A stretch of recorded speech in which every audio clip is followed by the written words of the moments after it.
Hello, everyone. Today we're going to talk about using popular music as a primary source in history.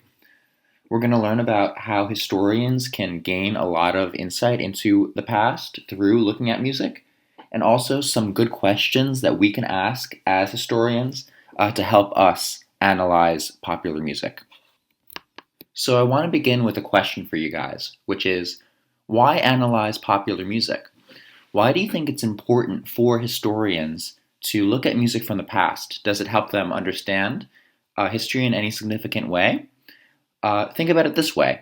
If someone in 100 years wanted to look back and understand what 2020 was like, do you think it would be helpful to look at the music that's popular now? So I want you to pause this video and write what you think in your notebook. Why do you think it's important for historians to analyze popular music? So here are a few potential reasons why historians would be interested in looking at music from the past. So one is music is a really good gateway into people's emotional experiences. So by looking at popular music, we might understand sort of the pain of something like the Great Depression, or the hope that people might have experienced participating in the civil rights movement, or perhaps the visceral anger that protesters might have about issues of police brutality. So music is a really good expressive form for people's emotions. Also, by looking at music from the past, we can get a good sense of how people felt about political issues of the time. So, a lot of these popular songs have really compelling political arguments and messages. So, by listening to a song about the Vietnam War from the 1960s, we could sort of tell what sort of arguments were being made about that war. Why did people support it? Why were people against it? Why did people think it was the right thing to do? Why did people think it was the wrong thing to do? Furthermore, music has a strong power to shape people's perceptions. So think about it. If a song is a very popular song, like the number one song in the country, that could influence how a lot of people feel about something. So if an anti-Vietnam War song is number one in 1969, that might have a lot of power to get people to be against the war and maybe protest against the war. And this gets to the last point, which is music has historically had a huge role in social movements. So a good example of this was the civil rights movement. There was a song called We Shall Overcome that was really popular among protesters in the civil rights era, and people would sing it together, and it would create like a sense of camaraderie, a sense of hope, and a sense of resilience. So music has a really powerful effect in that regard. A good example is of Kendrick Lamar, and this picture is of him performing his song All Right at the MTV Video Music Awards. And the song All Right became a really popular anthem for the Black Lives Matter movement, which right now is a very potent force in American politics. So if a historian in 100 years wanted to understand the contemporary movement for racial justice in America, All Right by Kendrick Lamar might be an interesting song to analyze and listen to. So in this class, we're going to analyze a lot of popular music from the past in order to understand those time periods. So here are a few questions for us to keep in mind as we analyze songs. So one, what is the historical context? When was the song written and what was happening when that song was written? How do the lyrics reflect current events of the time?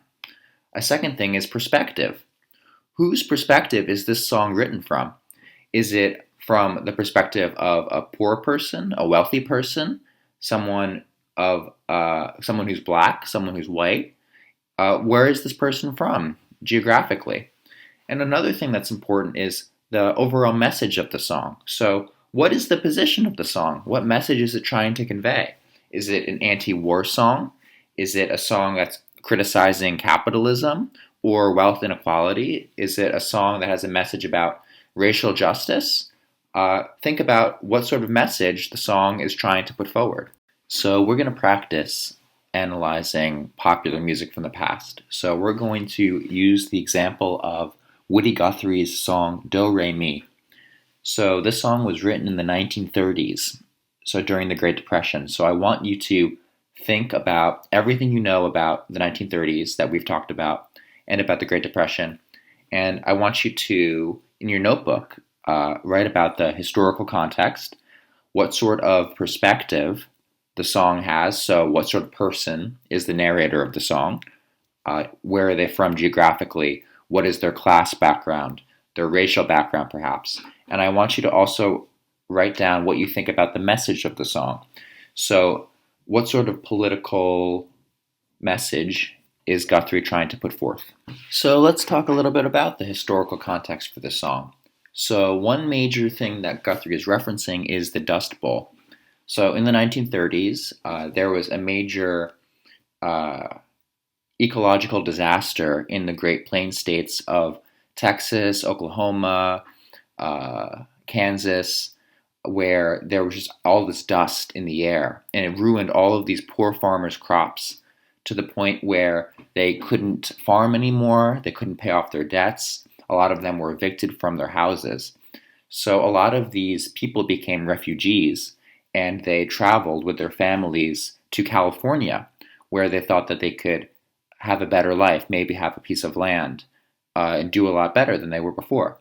But unfortunately, like refugees often face, they faced a lot of persecution from the people in California. So they were called Okies. They had to live on these terrible, inhumane, collective farming things, and there just wasn't any work for the people that went to California. And another aspect of historical context is the Great Depression that we talked about. So the stock market crashes in 1929, and unemployment hits a rate that the country had never seen before. So, millions of people are out of work, and they don't have any means to support themselves or their families. So we can see this reflected in Guthrie's writing. He talks about the Dust Bowl in the beginning when he says, "Lots of folks back east, they say, is leaving home every day, beating the hot, dusty way to the California line. Across the desert sands they roll, getting out of that old dust bowl. They think they're going to a sugar bowl, but here's what they find. Now the police at the port of entry say, you're number 14,000 for today." So he's talking about people looking for opportunity in California and not finding any. And so the song is essentially Guthrie saying, it's not worth it. You might as well stay where you are, even though it's so terrible, because California really doesn't offer the options that you think it does. So it's a song about people trying to find a better way of life and ultimately not finding it. It's kind of a sad song in a way. And now let's think a little bit about perspective. So remember, we want to think about what sort of person is the narrator of this song? What geographical area are they from? What is their class background? What might their racial background be? So Guthrie doesn't write a lot about race in this song, but he does write a lot about class. So it's pretty clear that Guthrie's narrator is a poor farmer who went to California and didn't find the opportunity he wanted. And he's essentially telling the people headed to California that if they don't got the do-re-mi, they might as well go back to beautiful Texas, Oklahoma, Georgia, Tennessee. So when he says do-re-mi, it's kind of a little joke on the word dough, because dough is another word for money. So he's essentially saying, like, if you don't have any money, you're not going to find anything here. Like, California is a place where only the rich can survive, and the poor have no chance. So he's talking from sort of a poor working class farmer perspective. He's also talking from a Great Plains regional perspective. So we can see his perspective as one of being a farmer from maybe Kansas or Texas, somewhere like that, being a refugee, and that really informs what he has to say about going to California. And finally, we can think about the political message of the song. So remember, one of our big questions was, what is the message? What is, this song trying to express about the time, about politics at the time? So one of the big messages is a criticism of capitalism and wealth inequality. So you guys can see that, he's saying it's essentially unfair. So if you don't have any money, you're not going to make it in California. You're not going to make it anywhere, really. But if you have money, you can make it. So this is essentially an unfair system where the poor really just have no opportunity. They're essentially shut out of making a good life for themselves. And so this is sort of also criticism of the American dream. He calls California a Garden of Eden, a paradise to live in or see.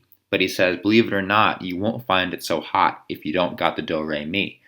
So kind of this Eden, this idea of like making it in America, it's only accessible to the rich during the Great Depression.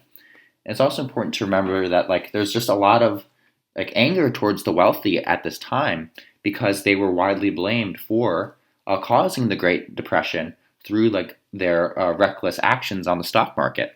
So there's kind of a like a working class, even you could say socialist political perspective in the songs, very anti-wealthy and sort of very very sympathetic to the plight of the poor. So now that we've practiced analyzing music from the past, I want you to do it on your own. So for your homework, I'd like you to choose a song that you enjoy that has a political message. It can be a current song, it could be a song from the past. I want you to write a paragraph analyzing it, and I want you to talk about historical context. So how do the lyrics reference current events of the time, what was happening at the moment? Think about perspective. So where is the narrator from? What is their racial identity? What is their class identity? And how does that inform the song's content? And finally, I want you to think about the political message. So what is the song trying to say about the time period, about politics, about what it's like to live in this era? Or, yeah. So I look forward to reading what you guys have to say and to listening to these very interesting political songs. So thank you guys so much. Have a great night. Thank you.